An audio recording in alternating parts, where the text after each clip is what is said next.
अमरनाथ यात्रेनिमित्त गेलेल्या बसवर दहशतवाद्यांचा भयाड हल्ल्याच्या निषेधार्थ अतिरेक्यांचा नायनाट करण्यात यावा व त्यांना शोधून कोम्बिक ऑपरेशन राबवावे या मागणीसाठी विश्व हिंदू परिषद तर्फे जिल्हा अधिकारी किशोरराजे निंबाळकर यांना निवेदन करण्यात आले। विश्व हिंदू परिषदेतर्फे अर्थात बजरंग दल तर्फे काश्मीर येथे अमरनाथ यात्रेसाठी गेलेल्या निष्पाप भाविकांवर निर्घृण भयाड हल्ला करून 7 निष्पाप भाविकांचा बळी दहशतवाद्यांनी घेतला आहे।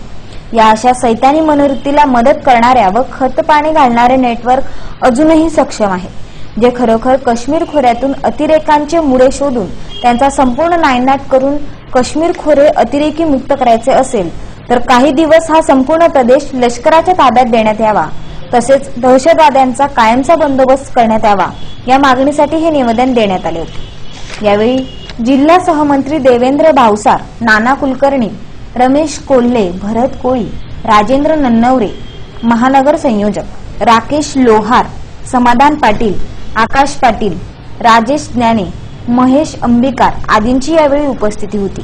व्हिडिओ जर्नलिस्ट जुगल पाटील, ईबीएम न्यूज, जळगाव। आज जिल्हाधिकाऱ्यांना तुम्ही निवेदन दिलेले आहे, अमरनाथ यात्रेवर जो हल्ला झालाय का सांगाल याबद्दल?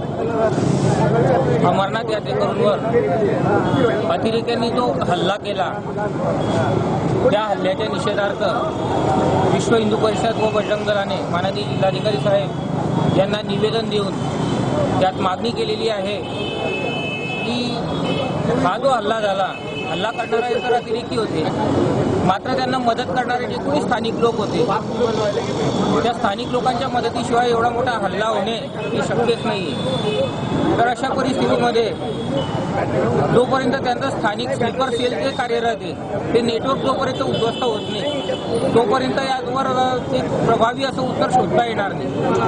आणि त्याच्यामुळे आमची मागणी आहे की फक्त काश्मीर पुरता हा विषय मर्यादित नाही, तर संपूर्ण देशभरामध्ये गुप्तचर विभागाने, पोलीस खात्याने कोम्बिंग ऑपरेशन राबवून यांचा स्लीपर सेल जोपर्यंत मोडकळीत येत नाही तोपर्यंत ही कारवाई सुरू ठेवावी। आणि वेळ पडली तर बजरंग दल काश्मीरमध्ये येऊन त्या ठिकाणी सुद्धा लढायला तयार आहे। आणि